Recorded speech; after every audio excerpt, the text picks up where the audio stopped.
Good evening and welcome to Cavan TV's News and Views. Hi, my name is Aine and you're very welcome to this evening's programme. We'll bring you some international, national and of course local news.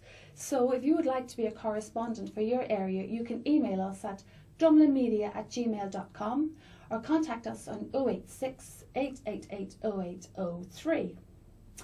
If you have something interesting going on in your area, let us know, and you could even call into the studio and have a chat with us. First in the studio this evening is Brian Hora, and Brian is the town clerk. Brian will talk about the Cavan Town Council Estate Enhancement Grant and the Schemes Ward. Good evening, Brian. You're very welcome to the studio. Thank you very much.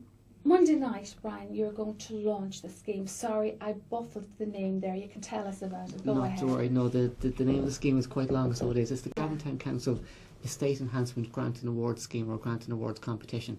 And we are launching it this Monday night in the Town Hall at 7 o'clock. And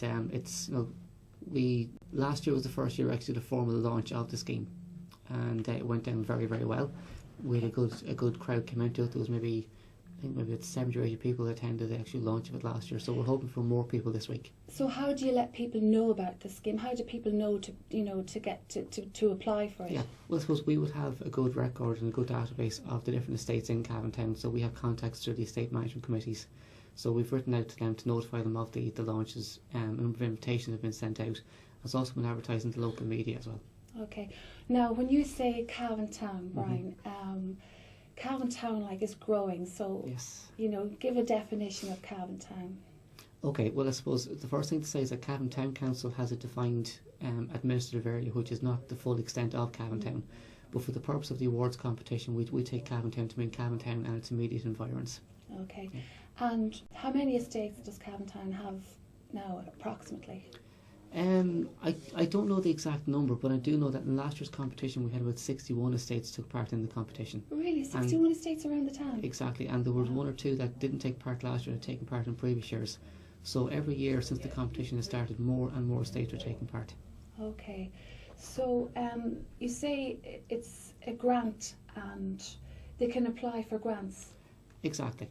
And has it anything got to do with the Tidy Towns or anything like that? It does. It's actually a very important part of our Tidy Towns application every year.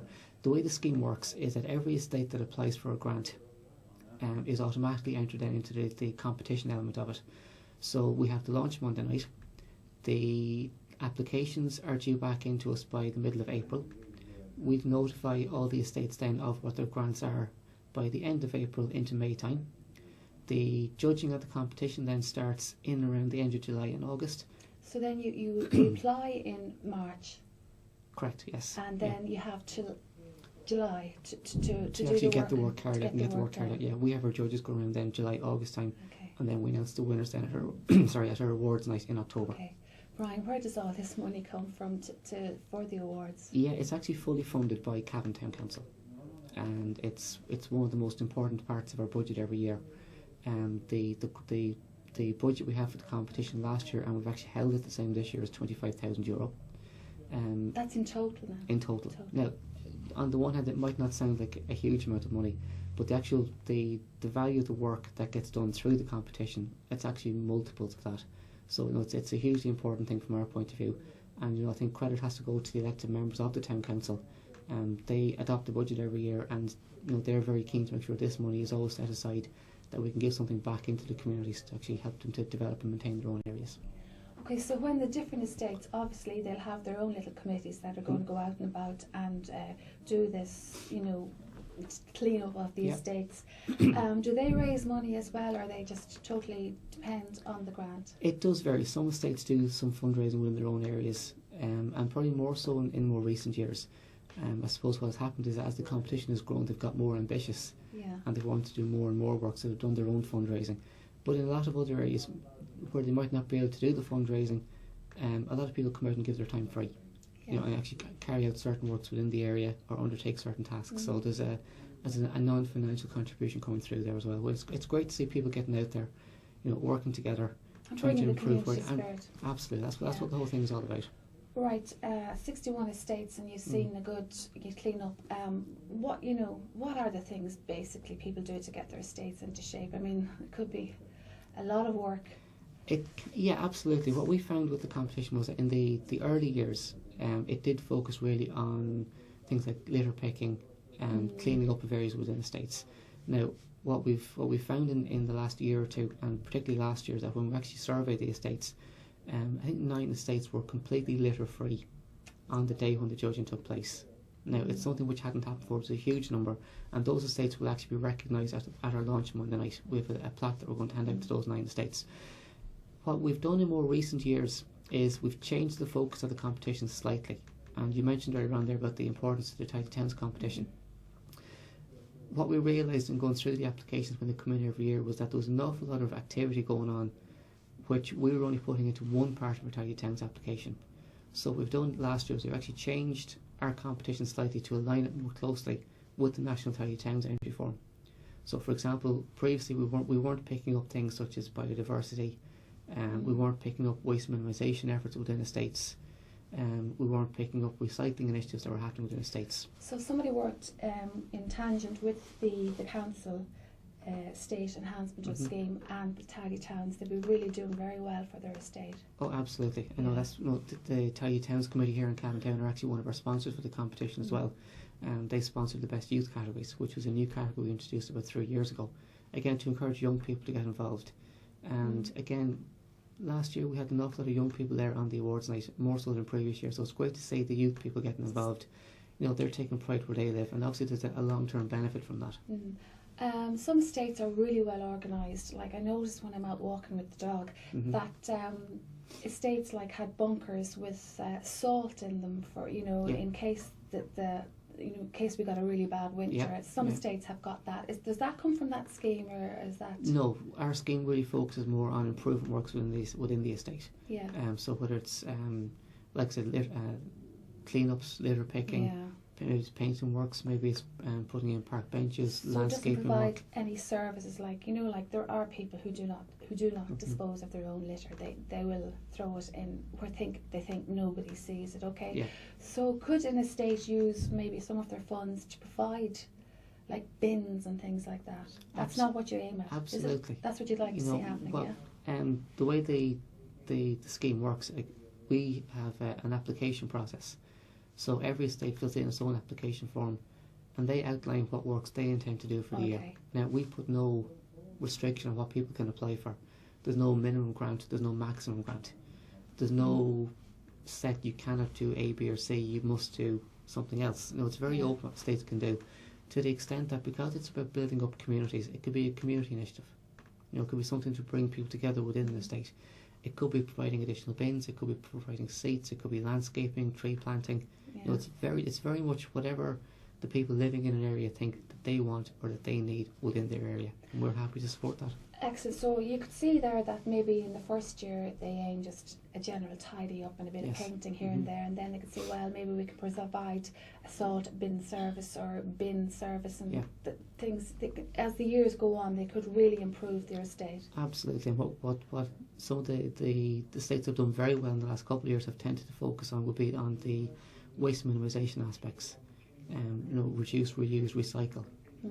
They focused on biodiversity, on attracting wildlife within their estate. I know one example, Bramble Lane residents last year developed a butterfly garden.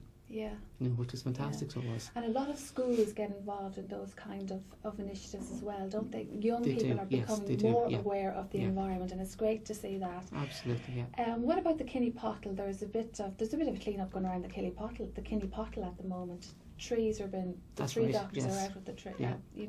Yeah, that's a project that's been undertaken by Cavan Town Council this year. We've had an idea for the last number of years that we'd like to enhance that section of the river and on that road coming into Cavan Town. And that's along Farn Road, as they say, railway road. Railway road, don't have exactly, a railway. Yeah, exactly. I suppose just to give people an idea where it is, it's from the Scouts Den out Railway Road, and it's about an almost 300 metre section of the road along there. That's where they put those monuments that they had for the flag. That's right, the four players. The 4 players. Yes, exactly, I was giving somebody directions to Cavan once, and I said, you come in Railway Road, and they say, why do you call that railway road and you don't have a railway? So we actually are going to be out and about, and we have filmed some of the work going along the Killy Pottle, and it's going to be on News and Views in a couple of weeks' time. Fantastic, that's great. I'd love to come back and talk to you about it again, maybe if I can. Yeah. So again, that was paid for by the council as well. That's paid for by Cavan Town Council this year from our own budget, absolutely, yeah. I suppose just to give people an idea of what we're doing along there, there's two things to it. First of all, it's just to enhance that part of the town, and to integrate the river more into the townscape. You know, there's a river going through Cavan Town. Most people wouldn't know it's there because you don't notice it as such. So sometimes I work in Cavan General Hospital, and you'd see young people fishing there. Is that allowed, or is it encouraged, or is it a good idea? Do you see fishing? You do see people fishing there. Is it something that we would encourage? Not particularly, I suppose. You know, people need to be safe. It does look a little bit strange, but again, people don't necessarily realise that the river is there. So what we want to do with this project is actually integrate the river into the townscape a little bit more. And what we're also doing as part of it is linking in with the fact that this year Cavan Town is 25 years twinned with our twin town in France. So as part of this development, we're actually putting in a French themed garden, which will be opening later on in the year as well. Where is that going to be now? Do you know where the 4 players are there at the moment? Yeah, it's just at that bigger area there where we're going to plant in some French themed plants. French garden. Yeah. Very good, very good. Brian, you're a town clerk. Yes. And tell me how you get to be a town clerk. What's your background? What's your background in? Yeah, I suppose I studied public administration in the University of Limerick. I did a 4-year degree programme down there. As part of that programme, I spent 7 months studying in the University of Enschede in the Netherlands, studying, trying to get the title of this right, Governance and Public Policy, I think was the actual course that I was doing at the time. I'm 3rd generation to work for a council. My granddad and my dad work with Roscommon County Council. Very good. And although so you're a Roscommon man? I'm a Roscommon man originally, yes. And I'm here in Cavan almost 7.5 years now at this stage. Very and I worked previously in Roscommon County Council under a number of work placements, and then permanently in Westmeath County Council at Lone Town Council, and then moved to Cavan Town 7 years ago. Yeah, very good. So Cavan Town is a nice place, isn't it, really? Absolutely. Absolute best town in the country. Back to the who won the overall prize last year? Can you remember? On the awards night itself, we actually give out about 14 different awards on the night. So there are different categories. There's different categories. Exactly, there are different categories. Tell us some of the categories. Absolutely, yeah. As I mentioned already, you have the best youth categories, which are sponsored by the local Tidy Towns committee. Best youth categories. Best youth categories. So it's basically for the young people within the state that they can do a particular project themselves. So previous winners would have been the Little Rascals group in O'Reilly Park. The Big Steps group in Kilmooney would have won previously as well. So it's basically a project done specifically by the children in an area, and it's up to the estate committee themselves to identify, if they have a project for that particular aspect of the competition. So we'll go and we'll judge that then. Other categories then include most improved estate. We have one for best estate special feature. So again, an estate can nominate its own special feature. Now it could be one that's been there previously, or it could be where they've put in a new one, or they've enhanced something that's there to identify that as a new special feature. We have the best recycling initiative, and we do have categories then for best estate. Now we actually divide that into 4 different categories. So you have the best non-local authority estate, and we give a first and second in that category. We then have 3 other categories for local authority estates, which are divided by the actual size of the estate. So it's estates where there's 19 houses or less, estates where there's 20 to 29 houses, and estates then where there's 30 or more houses. Okay. Yeah. So the big winners last year would have been Glenara. I think Glenara won 3 or 4 awards on the list. Very good. Okay. Yeah, so a big achievement. Between all the categories, everybody can almost be a winner if they try, couldn't they? Well, everybody, everyone has a good chance. And again, the judging that would have taken place and the judges' reports, we give those comments back to the estate group so that they know from the next year, this is how you were marked on the score. You can see where you can improve on it. And certainly there's a huge competition between the estates. You can see that coming through. Every year there's an improvement, and that's across the board in every area. And certainly I know in the last 2 or 3 years the judges have come back and said, we have found this very, very difficult to actually try and pick out who is the best one. You're talking a point or two at the end of the day between some of the estates. Yeah, Very, very tight. Very good.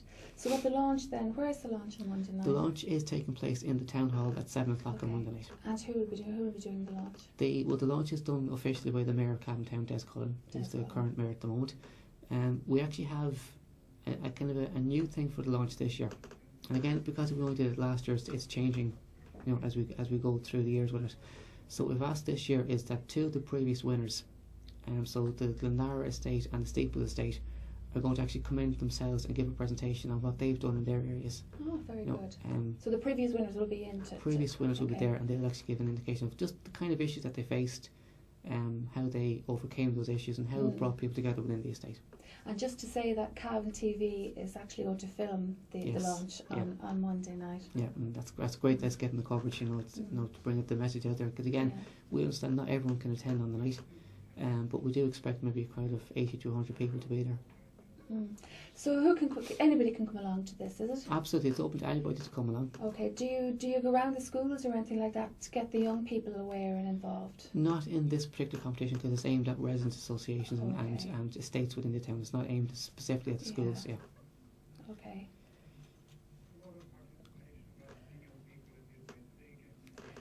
And the young people in the estates, you're saying that there is a category there for young people. So, I mean, challenging maybe, rivalry, anything like that, get them. Absolutely. Definitely. Competition and rivalry.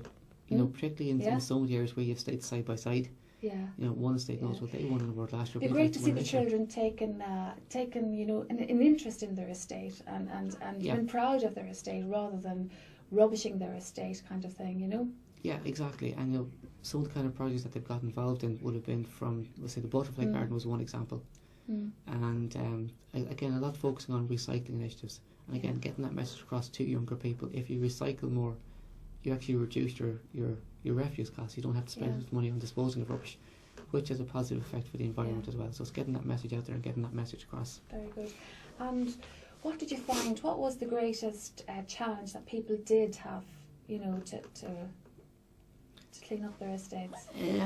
What was the biggest thing they had to overcome? Getting people involved, or actually getting people to come out and do the physical work? I think at the very start that would have been the biggest challenge areas faced. Definitely. To get people involved. To get people involved, because what you find in a lot of areas that there may be 2 or 3 people who are keen to do something, but they can't do it all by themselves.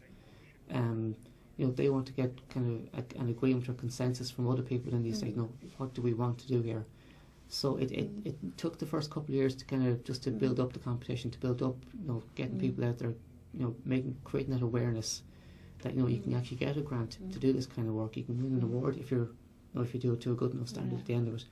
And we've seen the attendance at the awards night grow from 20, 30 people maybe the first year to last year we had about 250 people attending the awards night. I suppose when people do get involved, and then after the initial sort of trying to get people involved, then they start to see the work, the work taking place, the progress, and the benefits, and they see the way their estate is changing, and they take pride, they take ownership of their estate, and then the next year, are those people in with full force then again next year trying to... Absolutely. And again, your house is where you live.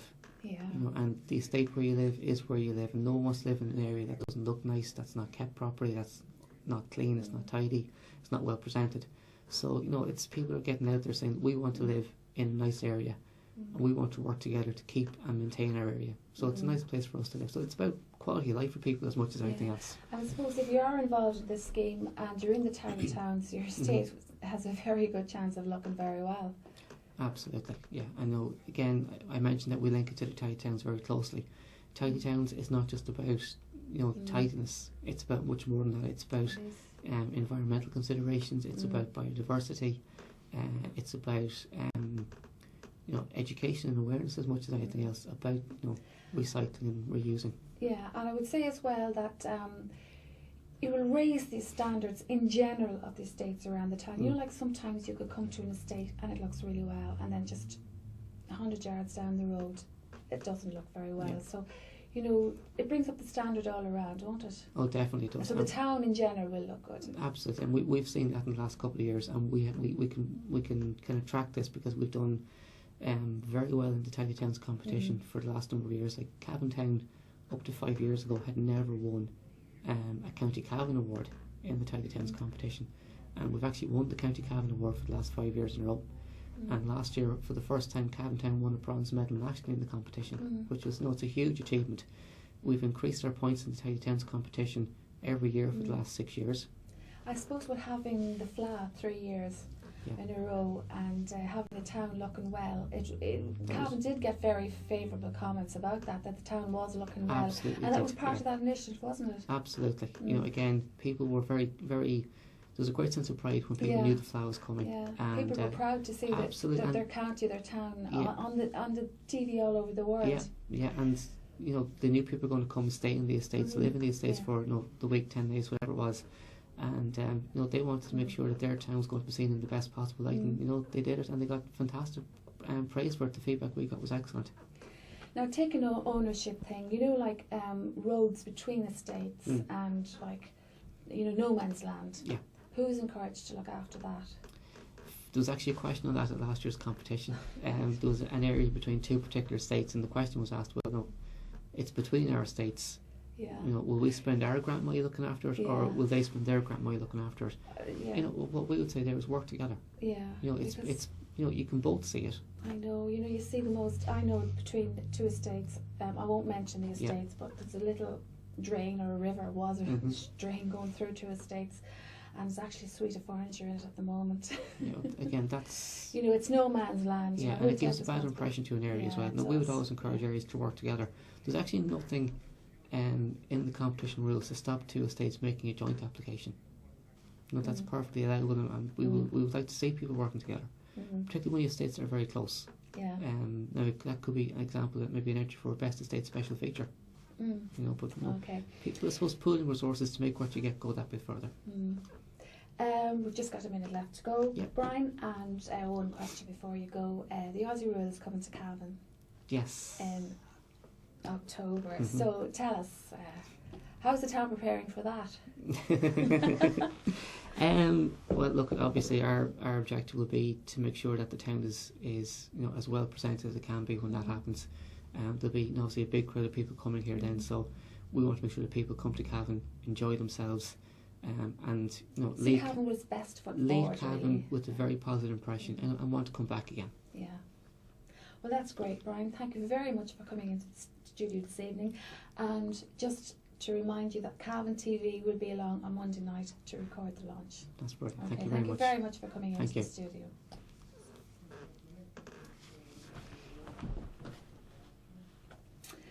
So now we have a short snippet of the awards from last year.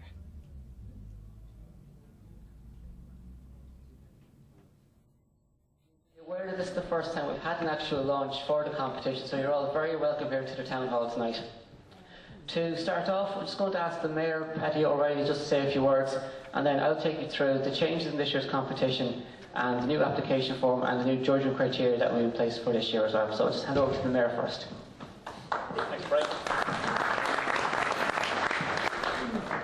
Councillors, ladies and gentlemen, I'm just going to say a few brief words just to join with Brian. First of all, I'm welcoming you all here this evening, a cold, wet evening. It's great to see such numbers turning out here for the launch of the Estate Enhancement Awards for 2012.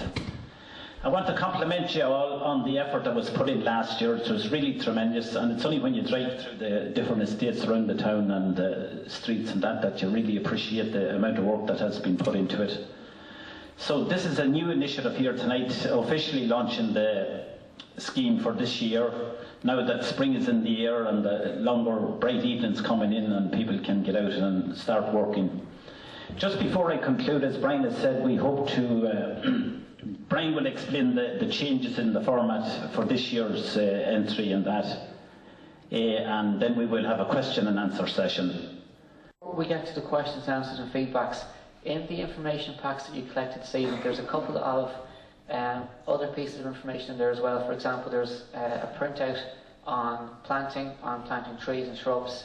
There's also guidance notes on completing the application form for this year's competition, which again I'll bring it up on screen here so everyone can have a look at it.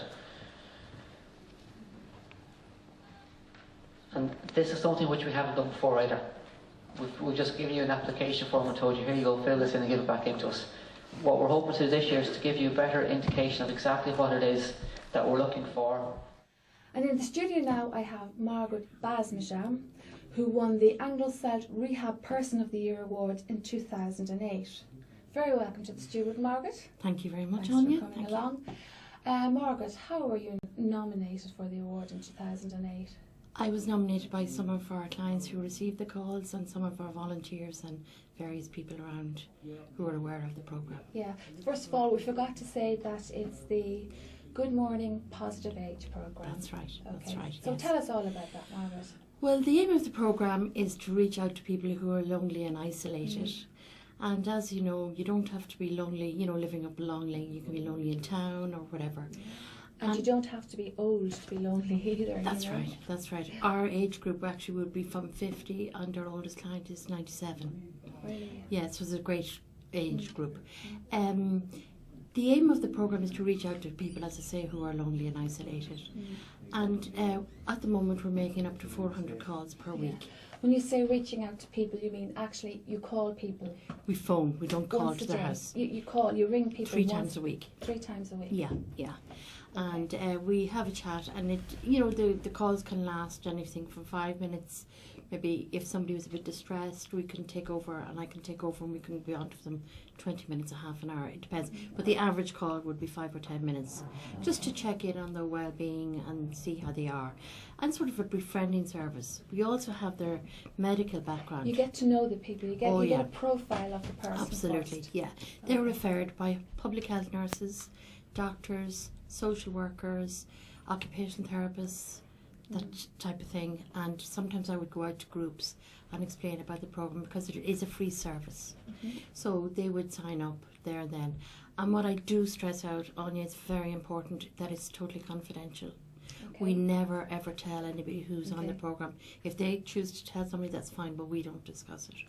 It's to counteract loneliness, I know, but you also you look out for people as well. Oh, and yeah. if you find that somebody hasn't answered your call that day, Yeah, it's a very Yeah. secure system. When the person signs up, they give us 2 contacts. Now, they give us contacts who are nearby who have keys to the house. So if, say sometimes, people can forget, so they may be just, they could be gone to the hospital and forgotten to let us know. We do have a 24-hour answering service, and the person just has to say, this is Mary so-and-so, and I won't be in from the call, so that's perfect. But if they forget, we'll ring their contacts. Sometimes it's a carer or a family member. And if we didn't get them, I would ring the doctors just to make sure they weren't there. Sometimes they go into respite and we will follow it. We never leave the office, Anya, until we make sure we've spoken with the person very good. to see that they're safe and well, which is a very secure system.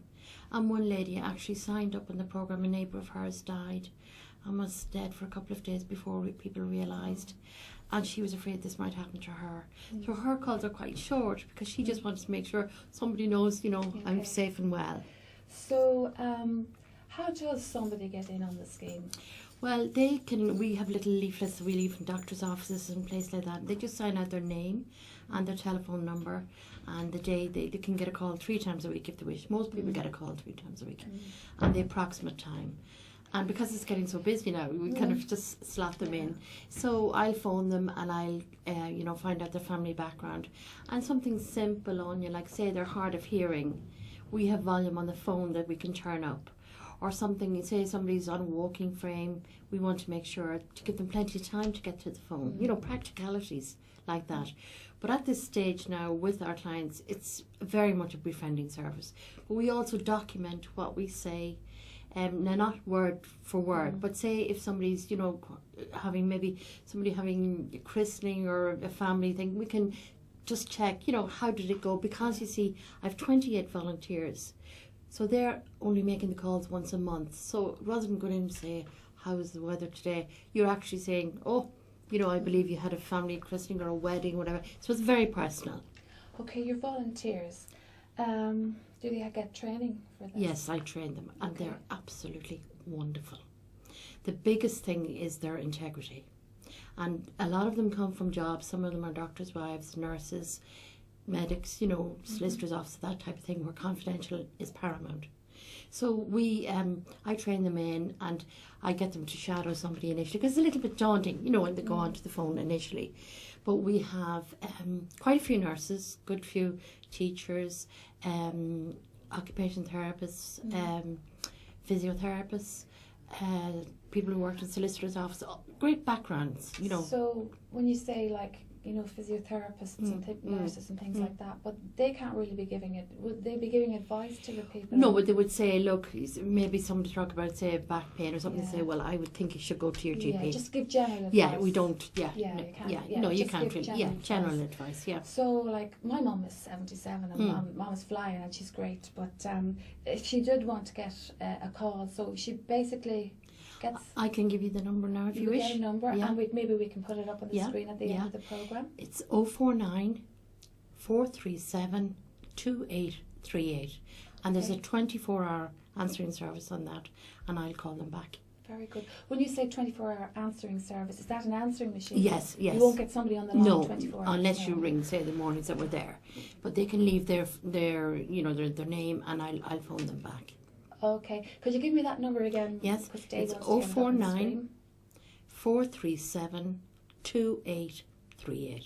Thanks very much, Margaret. Dave will put that up on the screen. Funding for this, you say it's totally voluntary. Yes. Yeah. I don't get paid. No, none of the volunteers get paid. It's all totally voluntary.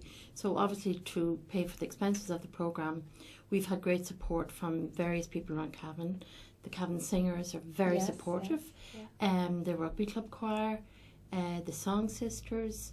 We have our church gate collections. We have a lady who's a volunteer, and she's from Cooke, and they have a dancing group. So it's various. We get great goodwill from the people of the town. Yeah. And speaking of goodwill, we have Pacelli Lynch from Easton's. Yeah. He supplies all our cards free. So when it's somebody's birthday, we send them a birthday card.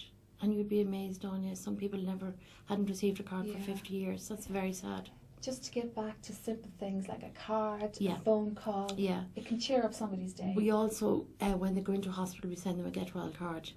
And then Pacelli does our Christmas cards for us as well. So it's a very personal touch, That's very nice. So you say from 50 to 92 years 97. of age. 97 years of age. And they're wonderful. They're absolutely wonderful.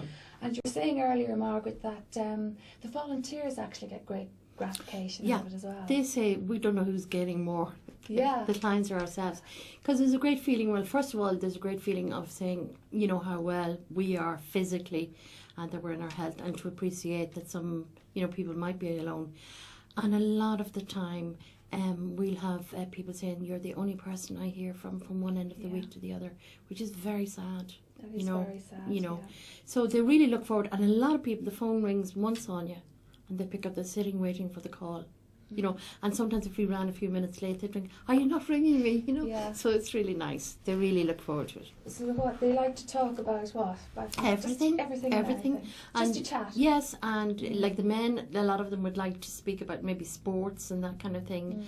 And sometimes I'll put we haven't so many men volunteers, but I put the men on, they'll chat about the football and all that type of thing. And then they will tell us personal problems, because sometimes it's easier to talk to a stranger. We also have trained counsellors and bereavement counsellors. Yes. Okay. So if somebody wants to talk to a counsellor, they will have to ask specifically to talk to. Well, what I would say is, if you like, I can arrange to set up an appointment for them, and it would be a free service to them. So that works in volumes. Yeah. What demographic? Where do you cover? We cover from West Cavan down, say, Belturbet, Ballyconnell, Wallenbar, that area.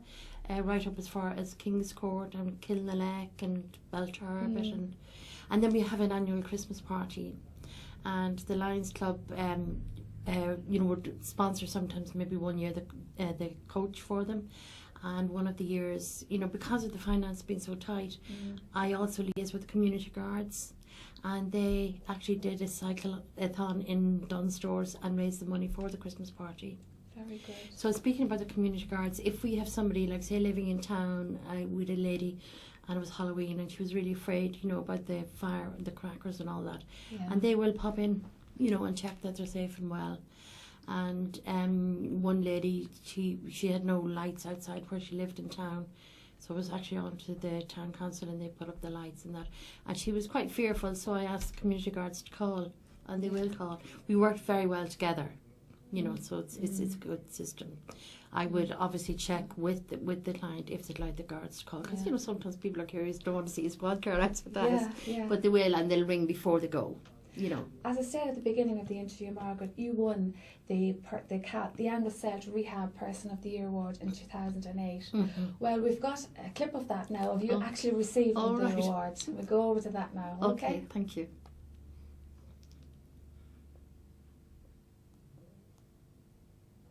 Before we open it, congratulations to all the winners here this evening, the 10 category awards, and to Aoife as well. Give them another round of applause.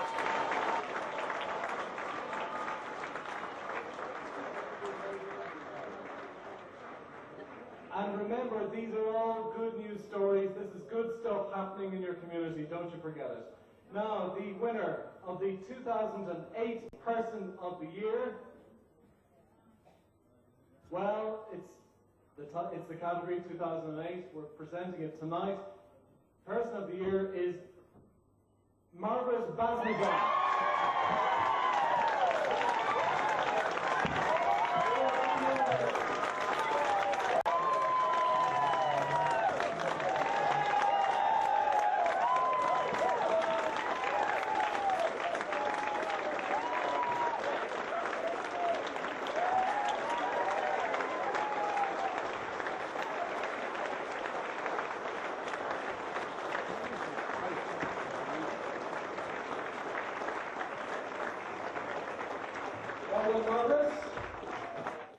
Margaret, you got a standing ovation. Oh, it was such a very humbling experience, but it was.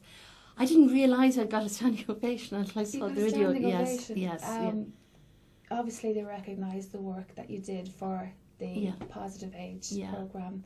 Did you think you were in with the chance at all? No, I was totally shocked, and as a result, I had no speech prepared. I was thinking on the way up to stage, what am I going to say, you know? But it was wonderful. You know, not just all about me. I wanted recognition for the volunteers. Yeah, I would say that it actually made people aware of the programme, of the Good Morning Positive Age. It made people aware, say, what is this about? That's right, that's right. It really highlighted it. And the next day I went uptown, and normally, you know, you might go into Duns, you might be there a half an hour. It took me over an hour and a half to get out from Duns. The amount of people that came up, you know, to congratulate me. And the support from the community was wonderful. And, you know, it was like Positive Age that actually set it up. I just ran the programme, Brian Daly and Francis O'Callaghan set it up, and it was a great experience. Fantastic. Mark, do you know that nowadays people are actually living longer? Yeah. And the chances are, of course, that one, you know, in a couple, that one partner will be gone before the other. And, you know, is loneliness and people living on their own, is it increasing? Is the incidence of it increasing? And funny enough, Anya, quite a few of the referrals from doctors were in that exact same scenario, where people had lost their partner, and the loneliness, which was so sad for them. You know, like, I'm actually a widow, but I never said it to clients because I felt, well, that's not appropriate. My pain is, you know, their pain is really their own. And, you know, you would have great empathy with people like that. Very, very sad for them. And a lot of them would have been partners for 50, 60 years. You know, it's a long time. Okay, Margaret, now we're going to cut to a video of the 50-year celebration. Sorry, the 5-year celebration. And thank you very much, Margaret, and continue with the good work. Thank you very much. And we will put your number up at the end. And thanks once again, Margaret, for coming into the studio. You're more than welcome. Thank you, Anya.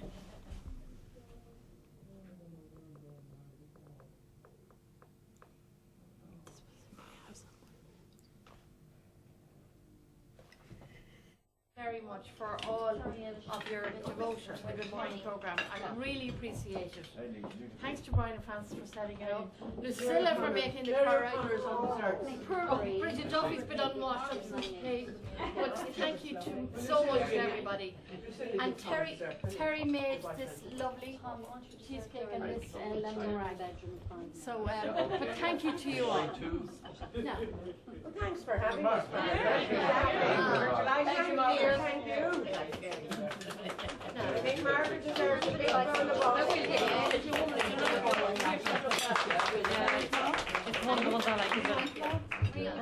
I'm not thinking what's the cheating? Riot cheating. Some of them what they call Here's to another 5 years.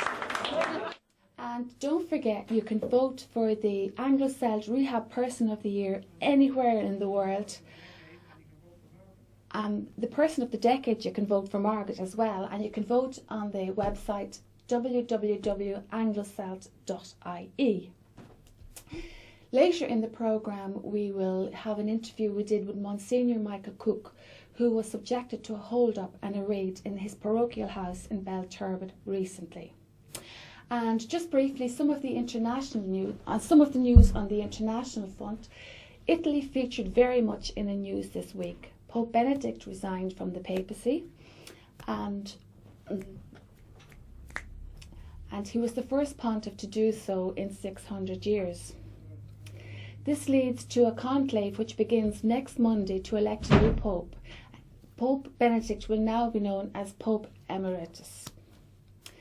Last week's general election in Italy has left the country with no outright winning party and thrown the stock market into panic. It seems that the Italians have rebelled against the EU's German-inspired austerity measures. And, well, fans of Coronation Street are in shock this week as Kevin Webster, one of the street's best-loved characters, is being charged with child sex offences.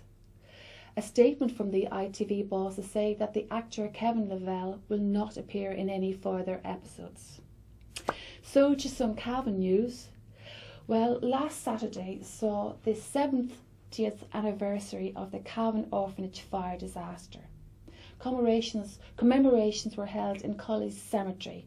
At the graveside, 38 white balloons were released, each one with the name of a child. Flooding has subsided in the Killashandra and Farnham areas of Cavan.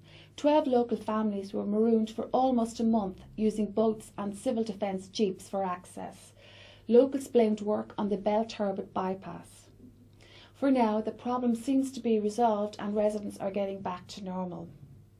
Out and about in the towns, Killashandra's Community Council's AGM will take place on Monday the 4th of March in the Resource Centre.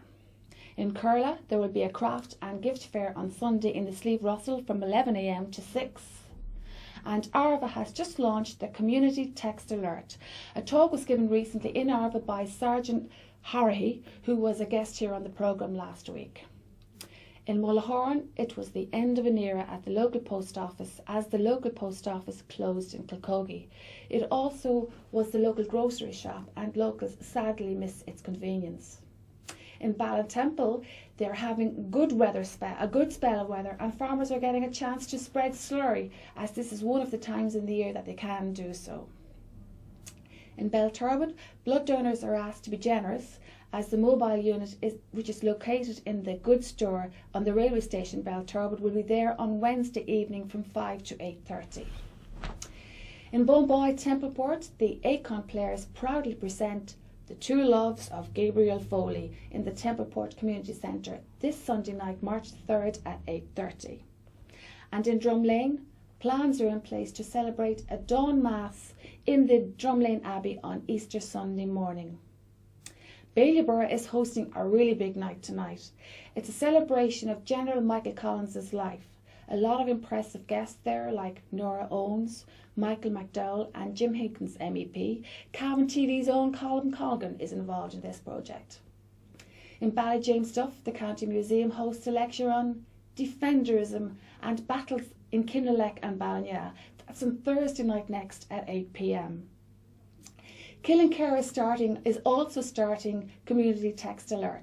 Information is available there from local man Freddie Kettle. And of course, last but not least, Ballinya is in training for its annual Climb and Cycle Challenge to Crow Park. Information is available from any top in Ballinya town. Well, where can you go and what can you do this week? Junior Cavan's Got Talent takes place every Sunday afternoon in the Imperial Bar Cavan at 4 o'clock. This competition is for 10 to 17-year-olds. It's the 4th week of the 6-week competition and things are really heating up. We have names in there like Alana Donoghue from Lacken, Creefa Sexton, Ballyconnell's Chloe Bannon, Caitlin Boyce, age 10, from Virginia. And some of the guys in the competition are Leon German from Cavan and 10-year-old Anthony O'Hanlon. And of course, the show is compared by none other than our own brilliant Paul Cox of the Green Room. Go along to the Town Hall tonight and see Carnival at Glendalough. It's presented by the Corcoran Players and curtains are up at 8 o'clock. Move Over Mrs. Markham is the name of a play by Ray Cooney and John Chapman. It's the last performance this Wednesday night in Cross Hall, Mulla. Its performance is by Slieve Glah and it's a dark comedy. If you want to get involved in some drama, auditions are being held by the Moogles Theatre Company. A male actor is required for their acclaimed show, Shooting Stars. There is a contact there and it's 085 155 076. Okay, and don't forget again to vote for the Anglo-Celt Person of the Year Award, and you will find it on the Anglo-Celt on www.anglocelt.ie. If you would like to be a Rose of Tralee, you can get online at www.roseoftralee.ie or ring Angela on 087 811 5391. This brings me to my next feature. Unfortunately, there has been an unprecedented rise in robberies and break-in in County Cavan. With that in mind, we went down to Belturbet and spoke to Monsignor Michael Cooke, who was a victim in a recent burglary. Here we are in Belturbet, County Cavan. We're actually just beside the bridge that goes over the River Erin.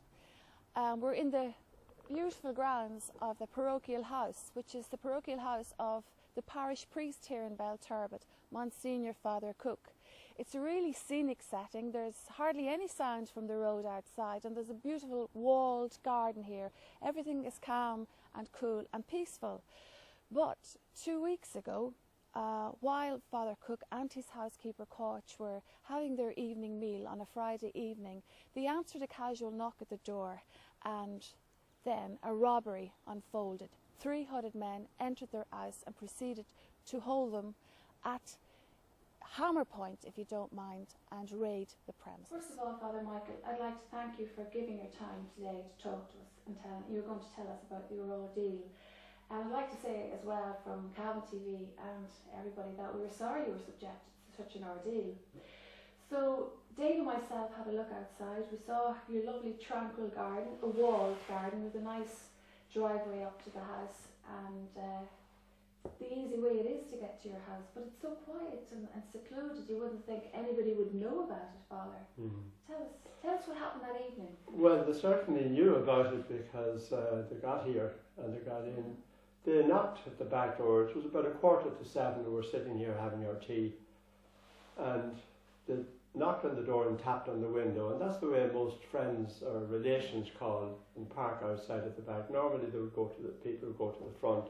So when I heard it, I just got up and went and answered the door, and there were 3 men standing there. One of them had their face uncovered, and I said hello, and he said, okay, just go back and sit down and continue what you're at.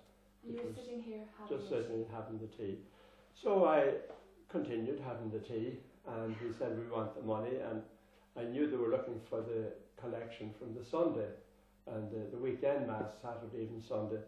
So I said, we don't keep the money anymore. It's not the system. The finance committee look after it, they count it, they lodge it, and so on, and we don't have it. Well, we know there's money here, he said. I said, there's not. So one of them stood behind Koch, my housekeeper, and he had a hammer in his hand, and he was masked with a scarf around the lower part of his face, and he held his hand up in front of his eyes. So the 2 men went out and searched the rooms, and then he stayed there, and I looked up at him and I said, do you want a cup of tea? And he said nothing. So then we continued here, and the man came back, one of the 2 men came back, and he had a knife in his hand, and he said, keep them there, and then went out. It was more or less to let us see that he had a knife, and so we stayed here, and it went on for about a half an hour, and my housekeeper Koch was very very upset and very Of course, yeah. terrified, and she was shaking. And so the man bent down and said, "Love, don't worry, we're not going to hurt you." Okay. And he said that twice to her. But it was cold comfort when he was standing behind with a hammer, and it didn't ease her fears. So And then, what did they get? Or well, eventually they came back. They didn't get anything much. They got jewellery, Koch's jewellery upstairs in her room, and they got money outside in the office. There wasn't a lot of money there. And in the meantime, this man said, "Father, forgive me." And he said that twice to me, and he blessed himself. So then they came back in and they searched around the kitchen here, and they said, "We want the money." And then one of them said, "Listen, I found the safe out under the stairs." And I had forgotten there was a safe there at all. We don't use it. we weren't using the And the safe. first thing that came to my mind was, "Oh God, I hope it's open," because I wouldn't know where to look for a key for it. Yeah. So it was open. And then I was thinking to myself, if they wanted carried out, I'd help them. Just To get rid of them. exactly. So anyway, it was open. They didn't. There was no problem there, and it was empty. Okay. So they came back in here. They searched the presses, and Cart said her purse was in the drawer at the bottom. She wanted to get rid of them, and so they took her purse and took money out of it. Okay. And then they wanted our phones, mobile phones, and they took the phones and took my car keys. Said they wanted to search the car for money, and then they made off. And oh no! Just before they left, they put us into the toilet, and they said, "Where's the key for the door?" And I said, "There's no key for it. It locks on the inside with a snib." And so they put us in, and they put a chair to the door and a brush and tried to block getting out. But it's quite easy to get out. We waited for a few minutes and then rang the guards. They had disconnected a telephone outside in the office. It's a fax machine as well, and they thought that was disconnecting all the phones, but it wasn't. This phone was still in operation. So we rang the guards, and they were here within a short time, and that was it. Yeah, that wasn't very nice. And we all know that half an hour in circumstances like that is a heck of a long time, isn't it? Yeah, well, it gave me time to finish the tea. Okay, so Father, what did you find that the longer things went on and they weren't finding what they wanted, did you feel they were getting more aggressive or more desperate, or did you feel they were getting anxious, or what? No, excuse me. They were never aggressive. That's, I think, what put me at ease when they came in. They were calm and quiet, non-aggressive. But towards the end, they said, "Tell us where the money is, or she'll be the first to get a blow of this hammer." Now, it was the lad with the hammer, but I felt at the time he was saying it for the benefit of the other two, sounding very macho, but that wasn't the way he behaved here when they were upstairs or in the other rooms.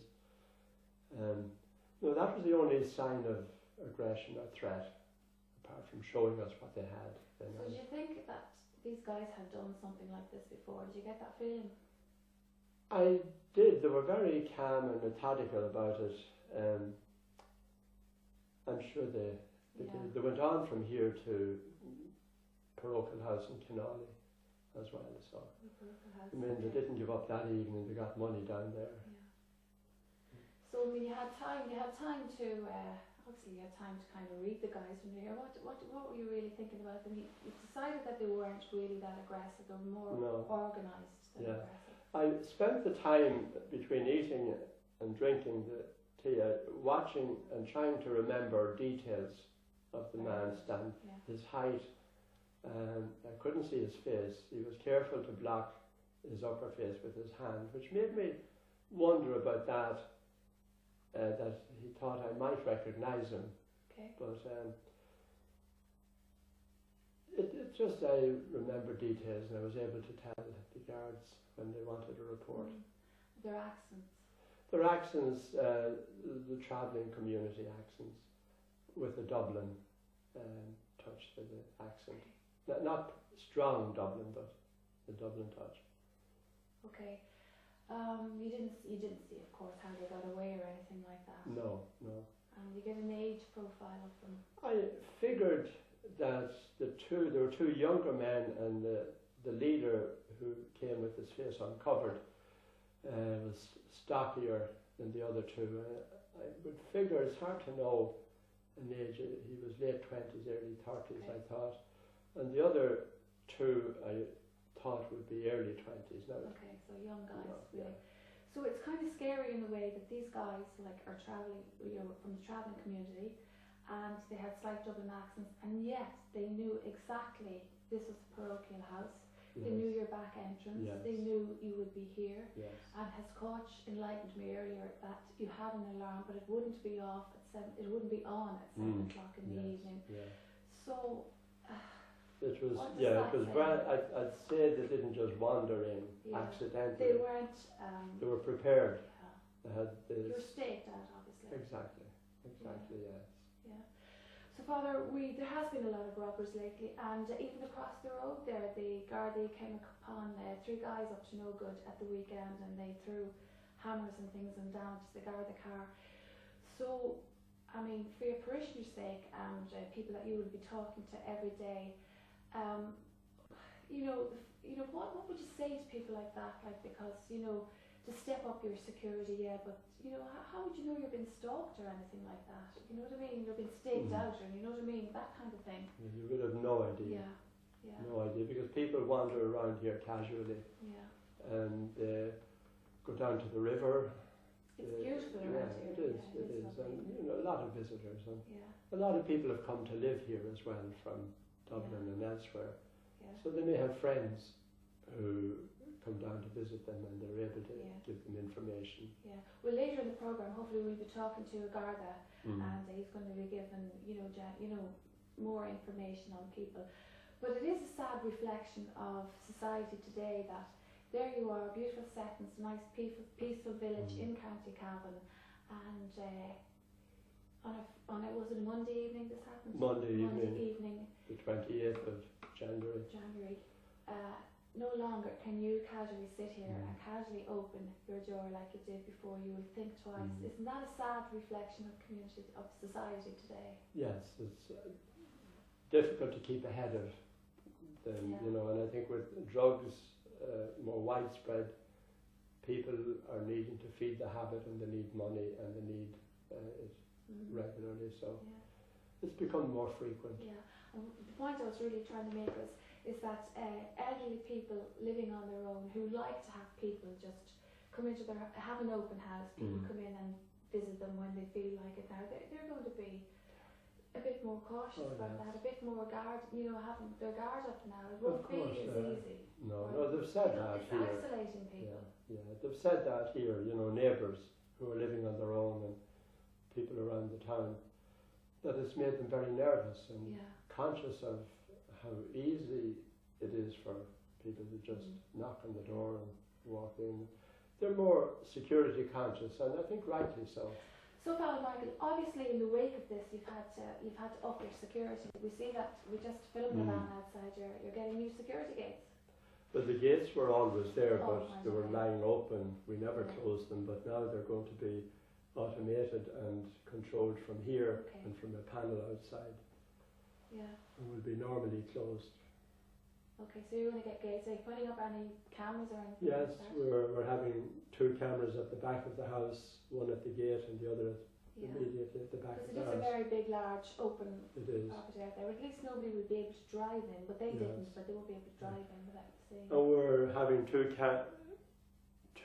cameras at the front of the house as well. Yeah. So, and also an item on the door where you'll be able to view people who call to the front door. That's good, and even take a photograph of them. That's true, it is a device, a new device that's out. But that surely will deter anybody from doing anything like that again. And it's good to let people know as well that you don't hold money in the house anymore. Yes.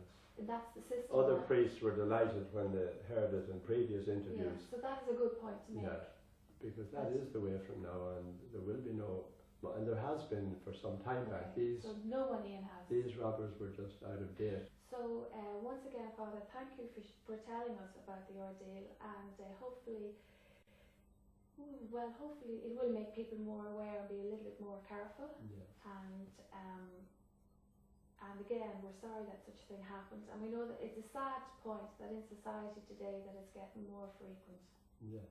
Well, hopefully this will be a help Yeah, to people hopefully. and be more on their guard and aware. Well, we send our best wishes to Monsignor Cooke and to Cooke, his housekeeper, as they recover from that ordeal. Well, I'd like to thank our guest studios that we had in the studio tonight, Brian Hora and Margaret Basmajian. And that's it for the end of the programme.